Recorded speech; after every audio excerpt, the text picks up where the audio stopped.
Hello नमस्कार सुप्रभात दोस्तों, मैं सतीश पाल अपने परिवार सिलेक्शन गुरुजी यूट्यूब चैनल पर आपका हार्दिक स्वागत है। अभिनंदन करते हैं।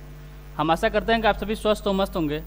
तो चलिए हम रोज़ की तरह आज भी जीएस के 20 क्वेश्चन को आपके सामने लेकर आए हुए हैं, ठीक है। और सबसे पहले हम बता देना चाहते हैं कि अभी आपका जो बीएसएफ ट्रेडमैन का आपका फिजिकल हुआ था, उसका पेपर का एग्जाम डेट आ चुका है। आपके कब है? वो है आपके 28 तारीख को। 28 तारीख को आपका 28 अगस्त को आपका क्या है, बीएसएफ ट्रेडमैन का एग्जाम है, ठीक है। तो जो भी भाई आपके मतलब जिनका पेपर है, वो हम तो उन्हें राय देंगे कि हालांकि और डेली एक प्रैक्टिस सेट जरूर करें, ठीक है। और अपने पढ़ाई को ऐसे ही अच्छे से करते रहें, ठीक है। तो चलिए हम अपने प्रैक्टिस सेट की तरफ बढ़ते हैं और आज के पहले क्वेश्चन को देखते हैं। हमारा आज का पहला क्वेश्चन दिया है कि बारी दोआब डैश के बीच का क्षेत्र है। मतलब बारी दोआब जो है वो किसके बीच के क्षेत्र का है, ठीक है। ऑप्शन ए दिया आपका रावी और गंगा के बीच का, ऑप्शन बी दिया आपका ब्यास और रावी के बीच का, ऑप्शन सी दिया आपका सतलज और रावी के बीच का, ऑप्शन डी दिया आपका ब्यास और सतलज के बीच का, ठीक है। पहले हम दोआब की बात करें। दोआब किसको कहते हैं? तो दो नदियों के बीच का जो स्थान होता है उसे क्या कहते हैं? उसे दोआब कहते हैं। दोआब किसे कहते हैं? दो नदियों के बीच के स्थान को दोआब कहते हैं, ठीक है। तो पूछा बारी दोआब किसे कहते हैं? तो ऑप्शन ए दिया आपका रावी नदी और गंगा नदी के बीच का, ऑप्शन बी दिया ब्यास और रावी। ये रावी है, क्या है? रावी नदी है, ठीक है। और ये आपका सतलज नदी और रावी नदी, ये भी आपका रावी नदी, ठीक है। और ऑप्शन डी दिया आपका ब्यास और सतलज नदी। तो अगर हम बारी दोआब की बात करें तो बारी दोआब किसके बीच है? तो आपके ब्यास और रावी नदी के बीच में है, यानी ऑप्शन बी हमारा जो है ये सही आंसर होता है, ठीक है। अगर हम और जो पंचनद नदियाँ जो आपके जम्मू कश्मीर निकलती हैं, जो आपके पंचनद बनाती हैं जाके पंजाब में, अगर उनके बीच की दोआब की हम बात करें, ठीक है। अगर पूछे किसकी सिंधु और झेलम के बीच कौन सा दोआब बनता है, किसके बीच? सिंधु और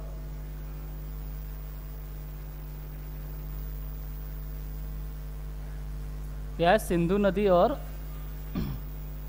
सिंधु प्लस किसके बीच? झेलम के बीच। झेलम के बीच, इनके बीच कौन सा दोआब है? इनके पीछे आपका सिंध सागर दोआब। क्या है? सिंध सागर दोआब। सिंध सागर दोआब पूछे अगर किन दो नदियों के बीच में है, तो आपके सिंधु और झेलम के बीच है, ठीक है। एक है आपका झेलम और चिनाब के बीच। क्या है? झेलम और चिनाब नदी के बीच। झेलम और चिनाब नदी के बीच कौन सा दोआब है? तो यहाँ आपका चाज दोआब। क्या है? चाज दोआब। चाज दोआब पूछे कहाँ पर है? तो आपके झेलम और चिनाब के बीच है, ठीक है। और चिनाब और रावी के बीच पूछे, चिनाब प्लस रावी नदी के बीच पूछे, चिनाब और रावी नदी के बीच पूछे अगर से कौन सा दोआब है, यहाँ पर हो जाएगा आपका रचना दोआब। क्या है? रचना दोआब। रचना दोआब कहाँ है? चिनाब और रावी के बीच, ठीक है। बारी दोआब एक हो गया आपका ब्यास और रावी के बीच, ठीक। एक है आपका ब्यास और सतलज के बीच। कौन सा है? ब्यास और सतलज। ब्यास और सतलज। ब्यास और सतलज के बीच कौन सा दोआब है? यहाँ पे आपका विस्त दोआब है। क्या है? विस्त दोआब। विस्त दोआब किसके बीच है? ये आपके ब्यास और सतलज। और रचना दोआब किसके बीच है? चिनाब और रावी नदी के बीच में है, ठीक है। चाज दोआब की बात करें तो झेलम और चिनाब नदी के बीच में है। और सिंध सागर दोआब की बात करते हैं आपके सिंधु और झेलम नदी के बीच में है, ठीक। तो क्वेश्चन पूछा था बारी दोआब, तो आपके ब्यास और रावी नदी के बीच, यानी ऑप्शन बी हमारा जो है ये सही आंसर होता है, ठीक है। चलिए अगला क्वेश्चन देख लेते हैं। अगला क्वेश्चन दिया, प्रधानमंत्री नरेंद्र मोदी द्वारा दक्षिण भारत की पहली औद्योगिक कॉरिडोर परियोजना की आधारशिला कहाँ रखी गई है? किसकी? प्रधानमंत्री नरेंद्र मोदी द्वारा दक्षिण भारत की पहली औद्योगिक कॉरिडोर परियोजना की आधारशिला कहाँ रखी गई है? ऑप्शन ए दिया आपका मुंबई में, ऑप्शन बी दिया आपका तिरुवनंतपुरम, ऑप्शन सी दिया आपका तुमकुरु है, यह है आपका तुमकुरु, और ऑप्शन डी दिया आपका हैदराबाद। ऑप्शन डी क्या दिया है? हैदराबाद। तो किसकी बात कर रहा है? प्रधानमंत्री नरेंद्र मोदी द्वारा दक्षिण भारत की पहली औद्योगिक कॉरिडोर परियोजना की आधारशिला कहाँ रखी गई है? तो रखी गई आपकी तुमकुरु में। कहाँ पर? तुमकुरु में। ऑप्शन सी हमारा जो है ये सही आंसर होता है। अगर पूछिए तुमकुरु है कहाँ पर? तुमकुरु है कहाँ पर? तो कहाँ पर है? आपके कर्नाटक में। कहाँ पर है? कर्नाटक में, ठीक है। अगर पूछे तुमकुरु में एक और मतलब एक काम और हुआ है, क्या हुआ है? तो यहाँ पर हुआ आपका एशिया का, मतलब एशिया का सबसे बड़ा हेलीकॉप्टर निर्माण फैक्ट्री स्थापित की गई है। क्या कर दी गई है? एशिया की सबसे बड़ी हेलीकॉप्टर निर्माण फैक्ट्री स्थापित की गई है। कहाँ पर? तुमकुरु में। कहाँ पर? कुरु में, ठीक है। चलिए अगला क्वेश्चन देखते हैं। अगला क्वेश्चन दिया राष्ट्रीय स्तर का दूसरा ग्रीन बॉन्ड, राष्ट्रीय स्तर का दूसरा ग्रीन बॉन्ड किस नगर निकाय द्वारा लॉन्च किया गया है? क्या है? राष्ट्रीय स्तर का दूसरा ग्रीन बॉन्ड किस नगर निकाय द्वारा लॉन्च किया गया है? ऑप्शन ए दिया आपका पटना, ऑप्शन बी दिया आपका जयपुर, ऑप्शन सी दिया आपका इंदौर और ऑप्शन डी दिया आपका गाजियाबाद। ऑप्शन डी क्या दिया है? गाजियाबाद। तो दूसरा ग्रीन बॉन्ड पूछा, कौन सा? दूसरा ग्रीन बॉन्ड किस नगर द्वारा स्थापित किया गया है? ये किया आपके इंदौर के द्वारा। किसके द्वारा? इंदौर के। यानी ऑप्शन सी हमारा जो है ये सही आंसर होता है। अगर पूछे पहला ग्रीन बॉन्ड किस नगर निकाय द्वारा लॉन्च किया गया था? किया गया था आपको गाजियाबाद। कौन सा? गाजियाबाद। फर्स्ट वाला कहाँ पर? गाजियाबाद में। सेकेंड वाला कहाँ पर? इंदौर में, ठीक। चलिए अगला क्वेश्चन देखते हैं। अगला क्वेश्चन दिया आपका महानदी। महानदी के तट पर कौन सा शहर स्थित है? महानदी के तट पर कौन सा शहर स्थित है? ऑप्शन ए दिया आपका बेंगलुरु, ऑप्शन बी दिया आपका कटक, ऑप्शन सी दिया आपका बद्रीनाथ। यह है आपका बद्रीनाथ। क्या है? बद्रीनाथ, ठीक है। और ऑप्शन सी दिया और ऑप्शन डी दिया आपका कोटा, ठीक। तो महानदी के तट पर पूछा ना, महानदी के तट पर कौन सा शहर स्थित है? कौन सा शहर है? यह आपका कटक। कहाँ पर है? उड़ीसा में। कहाँ पर है? उड़ीसा में, ठीक। उड़ीसा में कौन सा शहर है? आपका कटक है, ठीक है। अगर पूछे कटक में क्या है तो यहाँ पर राष्ट्रीय चावल अनुसंधान केंद्र है। क्या है? राष्ट्रीय चावल अनुसंधान केंद्र कहाँ पर है? आपके कटक में है। अंतर्राष्ट्रीय चावल अनुसंधान केंद्र पूछे कहाँ पर है तो आपके फिलीपींस मनीला में। कहाँ पर है? फिलीपींस मनीला में, ठीक। और अगर पूछे बेंगलुरु किस नदी पर? एक छोटी सी नदी यहाँ पर बहती है, कौन सी है? वृषभावती नदी। वृषभावती नदी के तट पर कौन सा शहर है? आपका बेंगलुरु शहर स्थित है, ठीक है। अगर हम बद्रीनाथ की पूछें तो ये आपके अलकनंदा नदी पर। कहाँ पर? अलकनंदा नदी पर। अलकनंदा नदी के तट पर कौन सा शहर है? आपका बद्रीनाथ है। और कोटा की बात करें, कोटा कहाँ पर है? आपके राजस्थान में। कहाँ पर? चंबल नदी पर। चंबल नदी जो कि आपके यमुना की प्रमुख सहायक नदी कही जाती है। कौन सी? चंबल नदी, ठीक है। इसके तट पर कौन सा शहर है? आपका कोटा स्थित है, ठीक। चलिए अगला क्वेश्चन देखते हैं। अगला क्वेश्चन दिया कि ऋग्वेद में किस देवता का सर्वाधिक 250 बार उल्लेख है? मतलब कौन से देवता हैं जिनका मतलब ऋग्वेद में सबसे अधिक बार, यानी सबसे अधिक वो भी कितनी बार? 250 बार। सबसे अधिक में भी कितनी बार? 250 बार। मतलब किस देवता को उल्लेख मिलता है? ऑप्शन ए दिया आपका इंद्र, ऑप्शन बी दिया आपका शिव, ऑप्शन सी दिया आपका अरुण और ऑप्शन डी दिया यहाँ पर बना लीजिएगा आपका वरुण। क्या है? अरुण, एक वरुण कर लीजिएगा, ठीक है। तो ऋग्वेद में अगर पूछे कितनी बार उल्लेख किया गया है? 250 बार। कौन से देवता हैं? तो आपके इंद्र हैं। कौन से हैं? इंद्र हैं, ठीक है। अगर पूछे इनके बाद किसका नंबर है तो वह आपका अग्नि का मतलब मिलता है। अग्नि का सर्वाधिक मतलब दूसरा सर्वाधिक उल्लेख किस देवता का मिलता है? आपके अग्नि। कितनी बार? 200 बार। 200 बार। इसके बाद मिलता है आपका विष्णु का। किसका? विष्णु का। इनका कितनी बार उल्लेख मिलता है? इनका 100 बार उल्लेख मिलता है, ठीक है। और भगवान शिव की बात करें, भगवान शिव का उल्लेख कितनी बार मिलता है? ये मिलता है आपके 3 बार। कितनी बार? 3 बार भगवान शिव का उल्लेख मिलता है। भगवान विष्णु का पूछे तो 100 बार उल्लेख मिलता है। और भगवान मतलब अग्नि का पूछे तो अग्नि का मतलब 200 बार उल्लेख मिलता है। और इंद्र देवता का 250 बार उल्लेख मिलता है, ठीक है।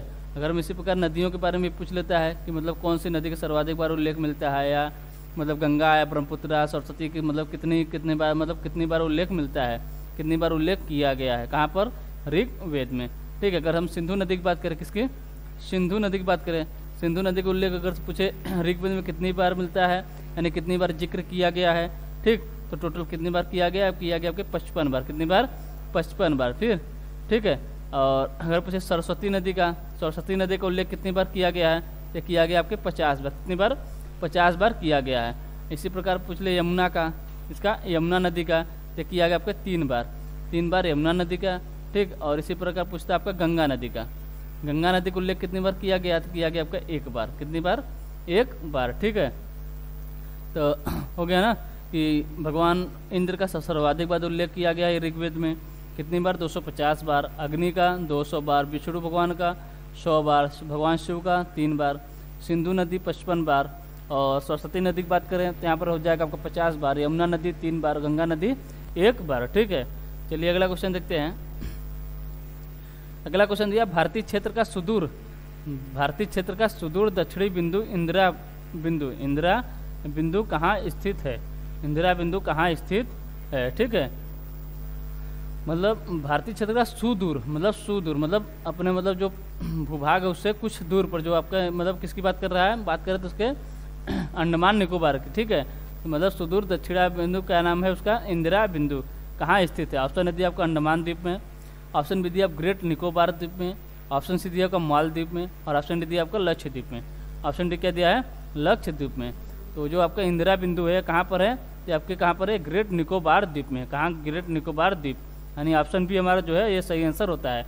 अगर हम मुख्य भूमि की बात करें, मुख्य भूमि के फिर ठीक है, तो मुख्य भूमि के अगर पूछे उत्तरी बिंदु क्या है, उत्तरी बिंदु के क्या कहते हैं, तो इसका नाम है आपका इंदिरा काल। क्या है, इंदिरा काल।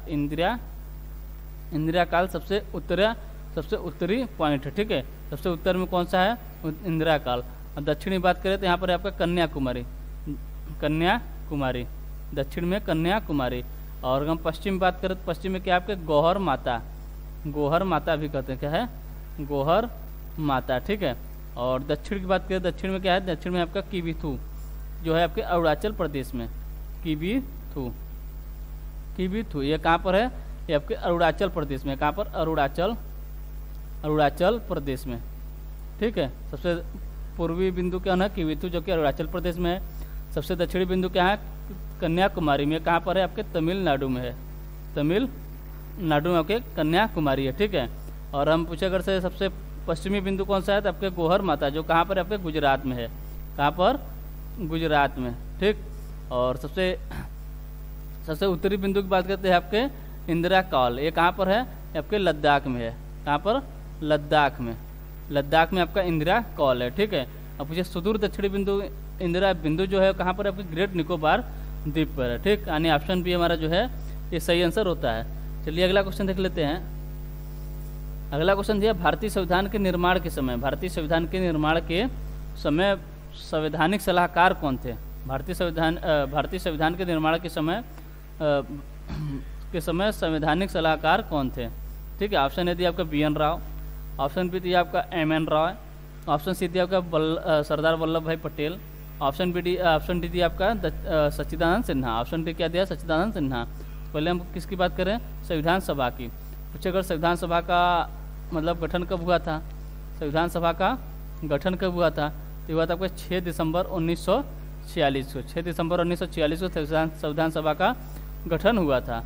और फर्स्ट अधिवेशन कब, मतलब फर्स्ट बैठक कब हुआ था, पहली बैठक कब हुआ था, तो हुआ था आपका इसके 3 दिन बाद 9 दिसंबर 1946 को। 9 दिसंबर 1946 का प्रथम बैठक हुआ था, जिसमें क्या हुआ था, इसमें डॉक्टर सच्चिदानंद सिन्हा को आपको अस्थायी अध्यक्ष नियुक्त किया गया था। अस्थायी अध्यक्ष नियुक्त किया गया था। अस्थायी अध्यक्ष किसे नियुक्त किया गया था, डॉक्टर सच्चिदानंद सिन्हा को। मतलब डॉक्टर सच्चिदानंद सिन्हा को ही अस्थायी अध्यक्ष क्यों नियुक्त किया गया था, क्योंकि ये उस सभा के सबसे बुजुर्ग व्यक्ति थे। और सबसे मतलब बुजुर्ग व्यक्ति ही अध्यक्ष बने गए। कहाँ से लिया गया था, आपके फ्रांस के संविधान, मतलब फ्रांस से अपनाया गया है, ठीक। अगर पूछे दूसरी बैठक कब हुई थी, संविधान सभा की दूसरी बैठक कब हुई थी, तो पहले बैठक के सिर्फ 2 ही दिन बाद आपकी दूसरी बैठक हुई थी। कब, 11 दिसंबर 1946 को। 11 दिसंबर 1946 को दूसरी बैठक हुई थी। इसमें क्या हुआ था, इसमें डॉक्टर राजेंद्र प्रसाद को, किसको, डॉक्टर राजेंद्र प्रसाद को स्थायी अध्यक्ष बना दिया गया था। स्थायी अध्यक्ष बना दिया गया था। डॉक्टर राजेंद्र प्रसाद को स्थायी अध्यक्ष बना दिया गया था। और इसी में आपके एक उपाध्यक्ष भी बने थे। कौन थे उपाध्यक्ष, अगर पूछे कौन बने, उपाध्यक्ष, ठीक है। उपाध्यक्ष कौन बने थे, तो बने थे आपके HC मुखर्जी। कौन थे, HC मुखर्जी, ठीक है। एक उपाध्यक्ष बने जो कि आपके HC मुखर्जी थे। और मतलब इसके बाद एक और उपाध्यक्ष बनाए गए थे जो कि आपके कौन थे, BT कृष्णमाचारी थे। और एक संवैधानिक सलाहकार को भी नियुक्त किया गया, मतलब एक संवैधानिक सलाहकार भी बने थे। वो कौन थे, तो थे आपके BN राव। तो क्वेश्चन हमारा पूछता है कि भारतीय संविधान के निर्माण के समय संवैधानिक सलाहकार कौन थे, तो थे आपके BN राव। कौन थे, BN राव, ठीक है। BN राव, यानी ऑप्शन बी हमारा जो है ये सही आंसर होता है, ठीक। और एक क्वेश्चन और बनता है कि पंडित जवाहरलाल नेहरू जो है उद्देश्य प्रस्ताव किस अधिवेशन, मतलब किस बैठक में पेश किए थे, तो पेश किए थे आपके तीसरी बैठक में, संविधान सभा की तीसरी बैठक, जो कि आपके कब हुई थी, ये हुई थी आपके 13 दिसंबर 1946 को। 13 दिसंबर 1946 को हुई थी। कब, 13 दिसंबर 1946 को हुई थी, ठीक। चलिए अगला क्वेश्चन देख लेते हैं। अगला क्वेश्चन दिया चंद्रगुप्त मौर्य, चंद्रगुप्त मौर्य का पुत्र डैश मौर्य साम्राज्य के सिंहासन पर बैठने वाला दूसरा शासक था। मतलब दूसरा शासक, मतलब मौर्य साम्राज्य के सिंहासन पर बैठने वाला दूसरा शासक कौन था? ऑप्शन ए दिया आपका अशोक, ऑप्शन बी दिया आपका बिंदुसार, ऑप्शन सी दिया आपका बिंबिसार और ऑप्शन डी दिया आपका घनानंद। ऑप्शन डी क्या दिया है? घनानंद। इसकी बात करा चंद्रगुप्त का पुत्र, मतलब चंद्रगुप्त मौर्य का पुत्र कौन था? कौन थे आपके? बिंदुसार थे, यानी ऑप्शन बी हमारा जो है सही आंसर होता है। और अशोक कौन थे? तो अशोक थे आपके बिंदुसार के पुत्र थे। यानी अगर पूछे मौर्य साम्राज्य के मतलब मौर्य साम्राज्य के सिंहासन पर बैठने वाला तीसरा शासक कौन थे? तो थे अशोक थे। कौन थे? अशोक थे। ठीक है, तो कौन हो गया हमारा आंसर? क्या हो गया हमारा आंसर? हो गया बिंदुसार। बिंदुसार अगर पूछे कम से कब तक मतलब सिंहासन बैठे रहे हैं तो थे आपके 298 बीसी से 298 बीसी से 273 बीसी तक। 273 बीसी तक ये आपके सिंहासन पर बैठे रहे हैं, 298 बीसी से 273 बीसी तक। ठीक है, पूछे इनकी माता क्या नाम था? इनकी माता क्या नाम था? बिंदुसार की माता का क्या नाम था? तो था आपका दुर्धरा। क्या था? दुर्धरा। पिता कौन थे? तो पिता थे आपके चंद्रगुप्त मौर्य। पिता कौन थे? पिता थे आपके चंद्रगुप्त मौर्य थे। चंद्रगुप्त मौर्य, चंद्रगुप्त मौर्य, चंद्रगुप्त मौर्य इनके पिता थे। ठीक है, इनका और अशोक जो हुए अशोक आपके बिंदुसार के पुत्र हुए। कौन? अशोक। अशोक बिंदुसार के ही पुत्र थे। ठीक है, और अशोक का उपनाम अगर पूछ लेता कभी तो क्या था? देवना प्रिय दस्यु, देवना प्रिय दस्यु या प्रिय दर्शी। ठीक, किसका नाम है?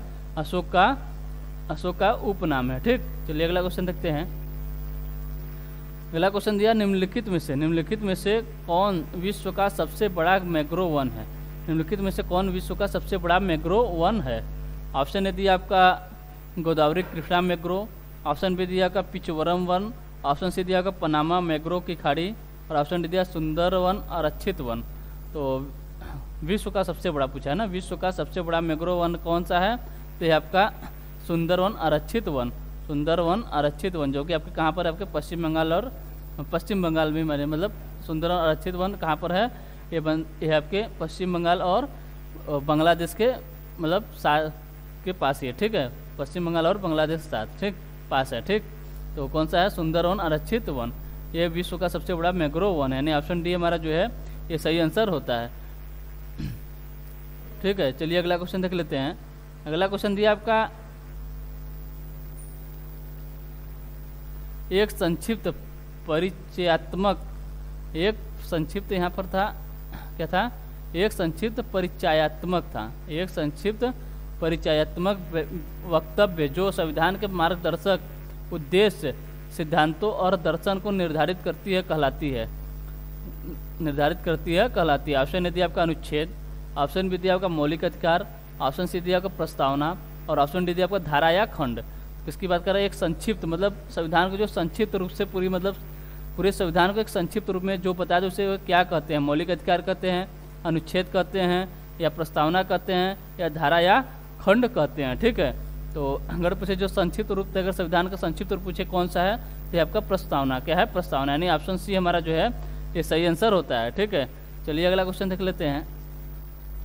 अगला क्वेश्चन दिया भारतीय संविधान के अनुसार हिंदी भारत की डैश है, हिंदी भारत की डैश है। ऑप्शन ए दिया आपका राजभाषा है, ऑप्शन बी दिया आपका राष्ट्रभाषा है, ऑप्शन सी दिया आपका राज्य भाषा है और ऑप्शन डी दिया आपका विश्व भाषा है। तो अगर पूछे भारतीय संविधान के अनुसार हिंदी भारत की क्या है? ये आपकी राजभाषा है, राजभाषा, यानी ऑप्शन ए हमारा जो है ये सही आंसर होता है। अगर पूछे भारतीय संविधान के अनुसार हिंदी भारत की राजभाषा किस अनुच्छेद के तहत है? तो अनुच्छेद 343(1) है। क्या है? अनुच्छेद 343(1) के तहत जो है आपकी हिंदी जो है आपके भारतीय संविधान के अनुसार भारत की राजभाषा है। राजभाषा मतलब जो भी आपके देश से संबंधित जो भी कार्य होंगे उनको हिंदी में ही उनका मतलब प्रयोग, वो कार्य का प्रयोग जो कार्य मतलब जो किया जाएगा वो उस भाषा का प्रयोग हिंदी में का ही प्रयोग किया जाएगा। ठीक, चलिए अगला क्वेश्चन देखते हैं। अगला क्वेश्चन दिया किसकी? शिवाजी की। शिवाजी की मृत्यु कब हुई थी? शिवाजी की मृत्यु कब हुई थी? ऑप्शन ए दिया आपका 1676, ऑप्शन बी दिया आपका 1677, ऑप्शन सी दिया आपका 1680 और ऑप्शन डी दिया आपका 1685। ऑप्शन डी क्या दिया? 1685। किसकी बात कर रहा है? शिवाजी की, शिवाजी की। ठीक है, पहले हम अगर हम शिवाजी की बात करें, इसकी शिवाजी की अगर पूछे शिवाजी का जन्म कब हुआ था, शिवाजी का जन्म कब हुआ था, तो हुआ था आपके 1627 में। कब? 1627 में। कहाँ पर? शिवनेर दुर्ग में। शिवनेर दुर्ग में इनका जन्म हुआ था। ठीक है। अगर पूछे इनके पिता कौन थे, इनके पिता कौन थे, ठीक, और इनके दादा, अगर पूछे पिता हो गए, इनके दादा कौन थे, अगर हम पूछे इनके पिता कौन थे, तो ये थे आपके शाहजी भोसले। कौन थे? शाहजी भोसले। शाहजी भोसले कौन थे? इनके पिता थे। अब पूछे इनके दादा कौन थे, इनके दादा थे आपके मालोजी। कौन थे? मालोजी इनके कौन थे? दादा थे। ठीक है। अगर पूछे इनकी माता कौन थी, इनकी माता यानी किसकी माता? शिवाजी की। शिवाजी की माता कौन थी? ये थी आपकी जीजाबाई। कौन थी? जीजाबाई। जीजाबाई इनकी माता थी। कौन थी? जीजाबाई। ठीक है। जीजाबाई इनकी क्या थी? माता थी। ठीक। तो पूछे जन्म कब हुआ? 1627 में, शिवनेर दुर्ग में। पिता शाहजी भोसले, दादा कौन थे? मालोजी थे। माता कौन थी? जीजाबाई। माता जीजाबाई थी। ठीक है। शाहजी भोसले के कितनी पत्नियां? 2 पत्नियां थी। एक थी जीजाबाई थी और एक थी आपकी तुकाबाई। कौन थी? तुकाबाई। ठीक है। तुकाबाई। जीजाबाई के पुत्र कौन थे? आपके शिवाजी थे। अगर पूछे तुकाबाई के पुत्र कौन थे, ये थे आपके एकोजी। कौन थे? एकोजी। एकोजी कौन थे? ये आपके तुकाबाई के पुत्र थे। ठीक। अगर पूछे अब बात करें शिवाजी की, शिवाजी का हो गया मतलब माता हो गई आपकी जीजाबाई, पिता हो गए शाहजी भोसले, दादा हो गए आपके मालोजी। अगर पूछे शिवाजी के पुत्र का क्या नाम था, शिवाजी के पुत्र का क्या नाम था, ठीक है। पहले इनकी पत्नियों के बारे में अगर बात कर ले, शिवाजी के पत्नियों के बारे में कितनी, अगर पूछे शिवाजी के प्रमुख कितनी पत्नियां थे, प्रमुख 3 की बात की जाती है। ठीक है। कौन कौन सी थी? एक थी आपकी साई बाई। कौन थी? Psi by. Psi by. एक थी आपकी सोयरा बाई। सोयरा बाई। और एक थी आपकी पुतली बाई। कौन थी? पुतली बाई। ठीक है। इन 3 पत्नियों का उल्लेख मिलता है। ठीक। अगर पूछे साईं बाई के पुत्र कौन थे, साईं बाई के पुत्र थे आपके संभाजी। कौन थे? संभाजी। साईं बाई के पुत्र कौन थे? ये थे आपके संभाजी। ठीक। अगर पूछे सोयराबाई के पुत्र कौन थे, सोयराबाई के पुत्र थे आपके राजाराम। कौन थे? राजाराम। सोयराबाई के पुत्र राजाराम थे। राजाराम सोयराबाई के पुत्र थे। ठीक है। तो कितनी पत्नियां होंगी आपकी? 3 पत्नियां किसकी थी? आपके शिवाजी की। ठीक। अगर पूछे शिवाजी के क्वेश्चन पूछा था शिवाजी की मृत्यु कब हुई थी, मृत्यु हुई थी इनकी 1680 में। कब? 1680 में। यानी ऑप्शन सी हमारा जो है ये सही आंसर होता है। क्या? ऑप्शन सी हमारा जो है ये सही आंसर होता है। चलिए अगला क्वेश्चन देख लेते हैं। अगला क्वेश्चन दिया आपका, भारत के निम्नलिखित में से कौन सी पर्वत श्रेणी, भारत के निम्नलिखित में से कौन सी पर्वत श्रेणी केवल एक ही राज्य में फैली है, केवल एक ही राज्य में फैली है। ऑप्शन ए दिया आपका अरावली पर्वत, ऑप्शन बी दिया आपका सतपुड़ा पर्वत, ऑप्शन सी दिया आपका अजंता पर्वत, ऑप्शन डी दिया आपका सह्याद्री पर्वत। ऑप्शन डी क्या दिया है? सह्याद्री पर्वत। तो भारत के निम्नलिखित में से कौन सी पर्वत श्रेणी जो एक ही राज्य में फैली है, तो कौन सी पर्वत श्रेणी है? आपकी अजंता पर्वत है। कौन सी है? अजंता पर्वत। कहाँ पर है? आपके महाराष्ट्र। यानी ऑप्शन सी हमारा जो है ये सही आंसर होता है। अगर हम पूछे अरावली पर्वत का विस्तार कहाँ से कहाँ तक है, अरावली पर्वत का विस्तार कहाँ से कहाँ तक है? आपके गुजरात में है। गुजरात राजस्थान से लेकर दिल्ली तक है। कहाँ तक? दिल्ली तक है किसका? अरावली पर्वत का विस्तार। ठीक है। अगर हम सतपुड़ा की बात करें, सतपुड़ा का विस्तार कहाँ से कहाँ तक है? सतपुड़ा का विस्तार तो है आपका मध्य प्रदेश, छत्तीसगढ़, ठीक है, छत्तीसगढ़, गुजरात और महाराष्ट्र, गुजरात और महाराष्ट्र, गुजरात और महाराष्ट्र में। ठीक। मध्य प्रदेश, छत्तीसगढ़, गुजरात और महाराष्ट्र में सतपुड़ा का विस्तार है। अगर हम सह्याद्री की बात करें, सह्याद्री जो कि आपके दक्षिण भारत की पर्वत है, इसका है आपका तमिलनाडु है। कहाँ पर है? तमिलनाडु, तमिलनाडु। एक है आपका केरल, केरल है। केरल के बाद कर्नाटका है, कर्नाटका है। ठीक है। तमिलनाडु, केरल, कर्नाटका, फिर इसके बाद आपका गोवा, गोवा है, फिर आपका महाराष्ट्र है, फिर आपका गुजरात है। ठीक। ये आपके सह्याद्री पर्वत का विस्तार है। ठीक। चलिए अगला क्वेश्चन देखते हैं।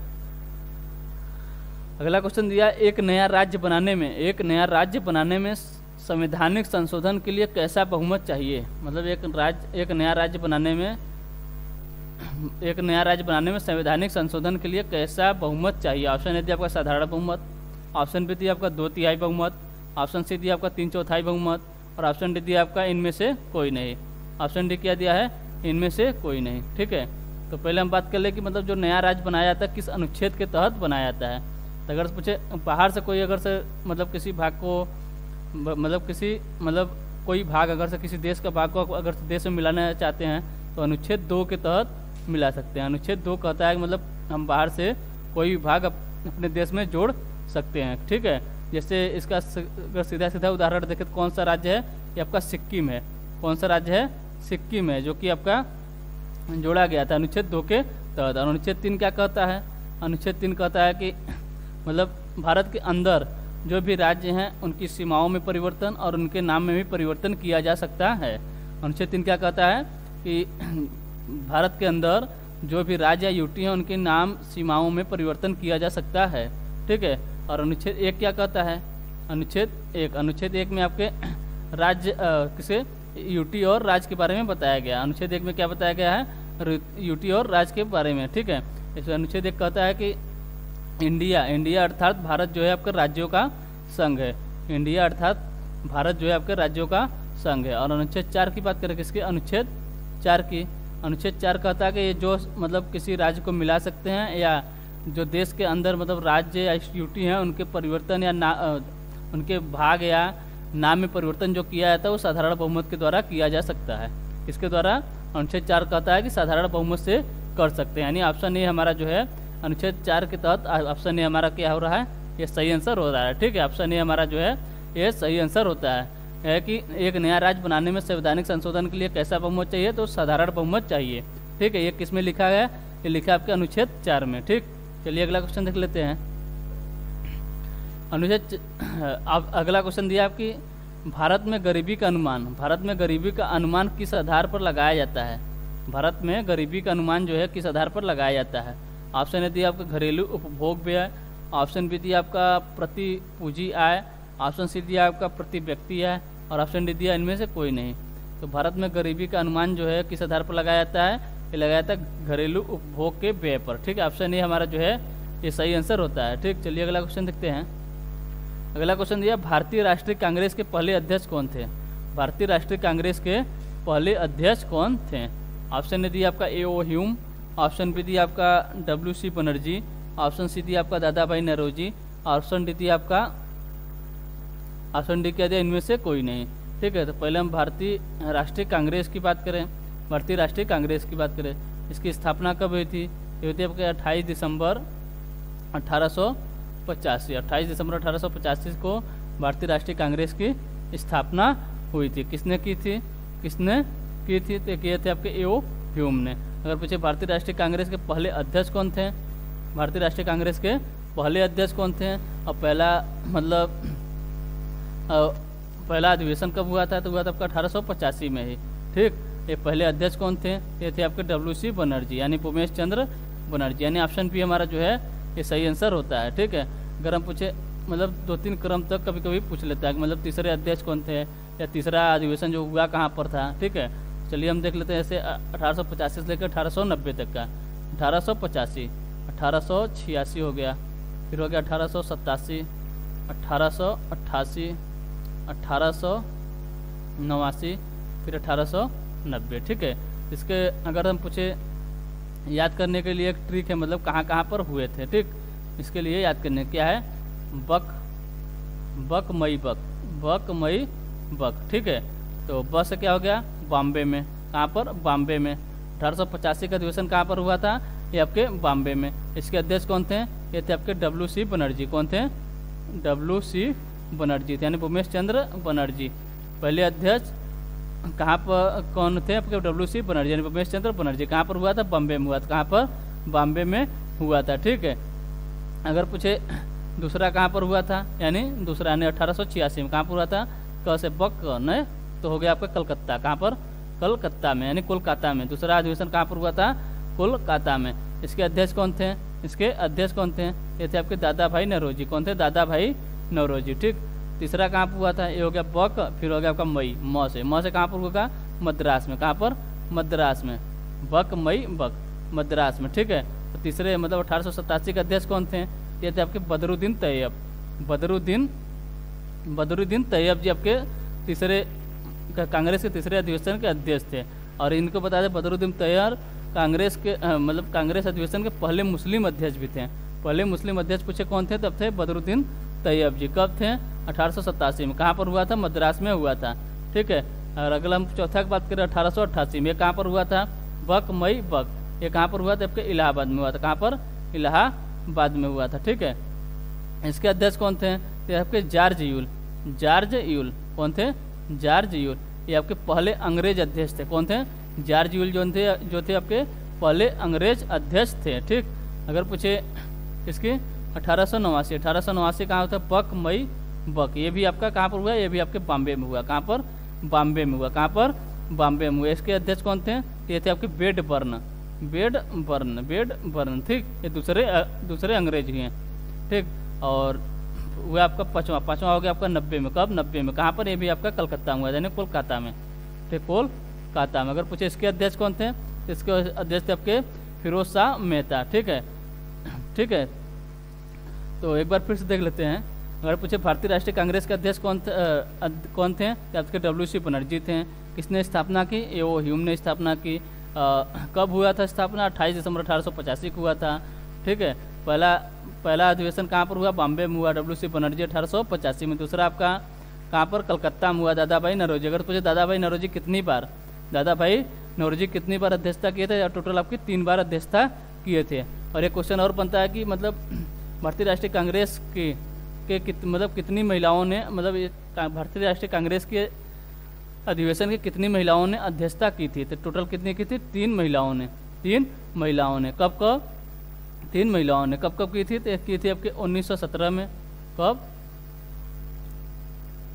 1917 में किसने किया था, किए थे आपके एनी बेसेंट ने। किसने, एनी बेसेंट ने कब मतलब अध्यक्षता की थी, ये की थी 1917 में, कोलकाता अधिवेशन में, ठीक है। और एक थी आपके 1925 में, कौन, 1925 में कौन थी, ये थी आपकी सरोजनी नायडू, सरोजनी नायडू, ठीक है, सरोजनी नायडू। ये कहाँ पर हुआ था, आपके कानपुर अधिवेशन में, ठीक। कानपुर अधिवेशन की अध्यक्षता कौन कर रही थी, सरोजनी नायडू। और एक थी आपके 1933 में। कब, 1933 में, 1933 में। ये कौन थी, ये थे आपकी नलिनी सेनगुप्त थी। कौन थी, नलिनी सेनगुप्त, ठीक है। ये आपके 3 महिला जो थी आपके कांग्रेस के अध्यक्ष बनी थी, ठीक। चलिए अगला क्वेश्चन देख लेते हैं। अगला क्वेश्चन दिया, भारत के किस राज्य में सिंचाई के तहत सबसे अधिक फसली भूमि का प्रतिशत है। भारत के किस राज्य में सिंचाई के तहत सबसे अधिक फसली भूमि का, फसली है यहाँ पर क्या है, ये आपका है फसली भूमि। क्या है, फसली भूमि का प्रतिशत है। ऑप्शन दिया आपका तमिलनाडु, ऑप्शन बी दिया आपका गुजरात, ऑप्शन सी दिया आपका पंजाब, और ऑप्शन डी दिया आपका कर्नाटक। तो जो फसली भूमि का प्रतिशत सबसे अधिक कहाँ पर रहता है, आपके पंजाब में। कहाँ पर, पंजाब, यानी ऑप्शन सी हमारा जो है ये सही आंसर होता है, ठीक है। चलिए अगला क्वेश्चन देख लेते हैं। अगला क्वेश्चन दिया, उत्तर प्रदेश हस्तशिल्प विकास विपणन निगम लिमिटेड कहाँ है। उत्तर प्रदेश हस्तशिल्प विकास विपणन निगम लिमिटेड कहाँ है। ऑप्शन दिया आपका लखनऊ, ऑप्शन बी दिया आपका कानपुर, ऑप्शन सी दिया आपका प्रयागराज, और ऑप्शन डी दिया आपका नोएडा। तो उत्तर प्रदेश जो हस्तशिल्प विकास विपणन लिमिटेड है, ये कहाँ है, आपके लखनऊ में। कहाँ पर, लखनऊ में, यानी ऑप्शन ए हमारा जो है ये सही आंसर होता है, ठीक है। चलिए अगला क्वेश्चन देखते हैं। अगला क्वेश्चन दिया आपके, लखनऊ की सीमा किस से स्पर्श नहीं करती है, मतलब किस जिले से स्पर्श नहीं करती है। लखनऊ की सीमा जो है वो किससे स्पर्श नहीं करती है। ऑप्शन ए दिया आपका उन्नाव, ऑप्शन बी दिया आपका हरदोई, ऑप्शन सी दिया आपका बलिया, और ऑप्शन डी दिया आपका बाराबंकी। ऑप्शन डी क्या दिया है, बाराबंकी। तो अगर पूछे लखनऊ की सीमा स्पर्श किससे किससे करती है, ये करती है आपके हरदोई, किससे, हरदोई, उन्नाव, रायबरेली, क्या क्या हो गया, हरदोई, उन्नाव, रायबरेली, फिर आपका बाराबंकी, क्या है, बाराबंकी, ये क्या आपका सीतापुर, क्या है, सीतापुर, ठीक है। यानी 5 जिलों से स्पर्श करती है। कौन से, लखनऊ, मतलब लखनऊ भी आपका उत्तर प्रदेश की राजधानी जो है आपकी 5 जिलों से अपनी सीमा स्पर्श करती है। तो पूछा लखनऊ की सीमा किससे स्पर्श नहीं करती है, ठीक। अगर उन्नाव की बात करें तो उन्नाव से स्पर्श करती है, हरदोई की बात करें तो हरदोई से भी आपकी स्पर्श करती है, बाराबंकी से भी स्पर्श करती है, बलिया जो है इससे स्पर्श नहीं करती, यानी ऑप्शन सी हमारा जो है ये सही आंसर होता है, ठीक है। तो चलिए आज के लिए बस इतना ही रखते हैं। अगर सेशन आपको अच्छा लगा हो तो लाइक एवं सब्सक्राइब जरूर करें और शेयर करना ना भूलें, ठीक है। तो अगर आपको वीडियो में कुछ भी अगर से प्रॉब्लम होती है तो आप उसे कमेंट बॉक्स में ज़रूर बताएं, ठीक। तो चलिए ठीक है, मिलते हैं आपसे अगले सेशन में। तब तक के लिए आपको टेक केयर, बाय बाय, जय हिंद, जय भारत।